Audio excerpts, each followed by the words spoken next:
Well, where was Jesus born? The fact that he was, that ought to be enough.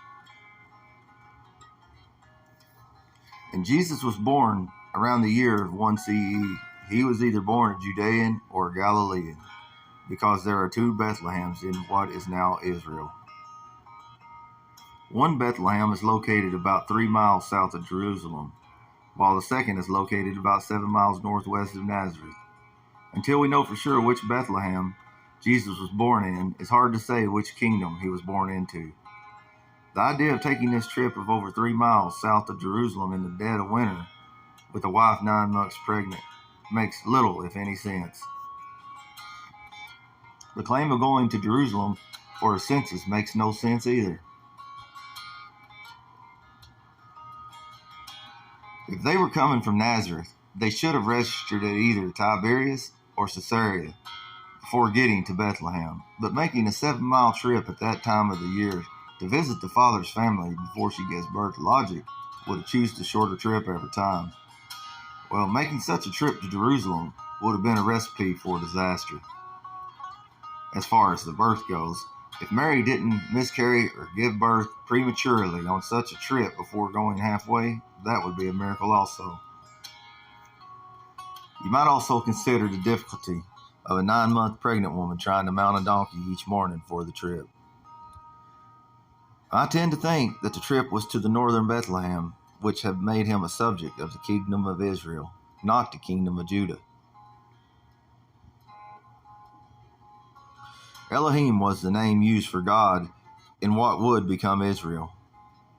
This was in the northern tribes within Palestine. They were Canaanites. Yahweh was the name of the God of the Judeans, which were the southern tribes.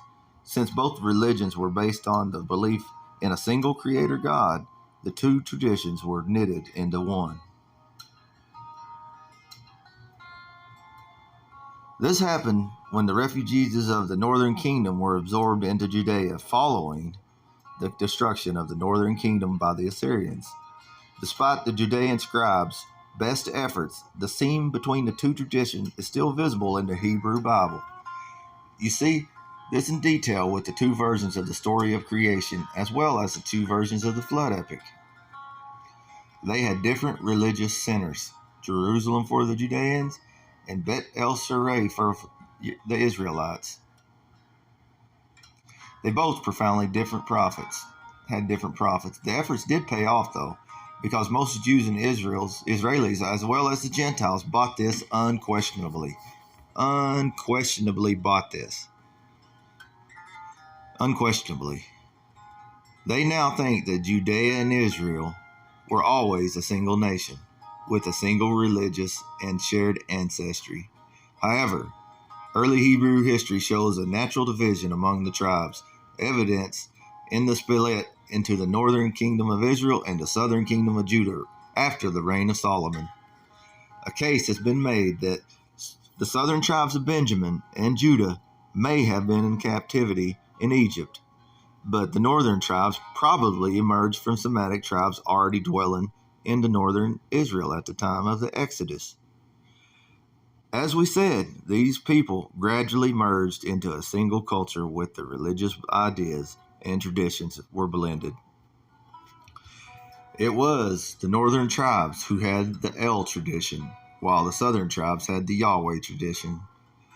And throughout the centuries, these traditions got conflated, but not completely or smoothly. So where was Jesus born? A scholarly view is that he was born in either Bethlehems. He was not.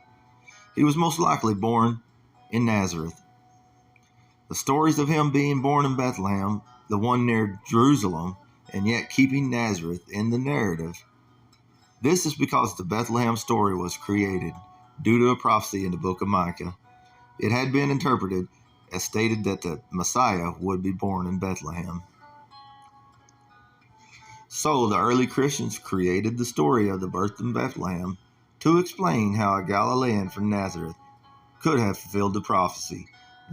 The God of the Bible is a sort of an El plus. El was the head sky god of the Canaanite pantheon. His sons were called Ben Elohim, meaning sons of El.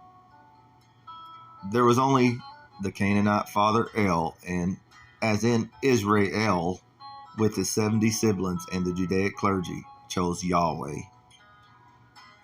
They chose Yahweh as their only God, after leaving the Canaanite version of polytheism to process the Judaic version of monotheism. This all occurred after 456 BC in Jerusalem.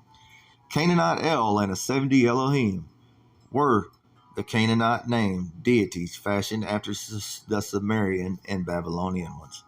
As the Israelite religion evolved from Canaanite polytheism into monotheism, they emerged El and some of his sons.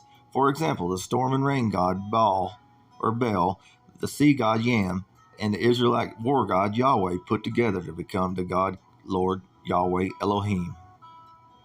Now, to finish, wouldn't it be a blow to tourism to find they've been making pilgrimage to the wrong Bethlehem for 2 millennia? Judah's daddy was not Israel's daddy.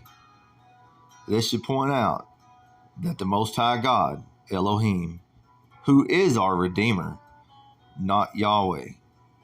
Furthermore, the Son of God must be the son of Elohim and cannot possibly be the son of Yahweh. Since the Redeemer is clearly Elohim, the Son of God's name must be Emmanuel, God with us, and not Yeshua, Yah saves, because simply he doesn't. Y'all have a nice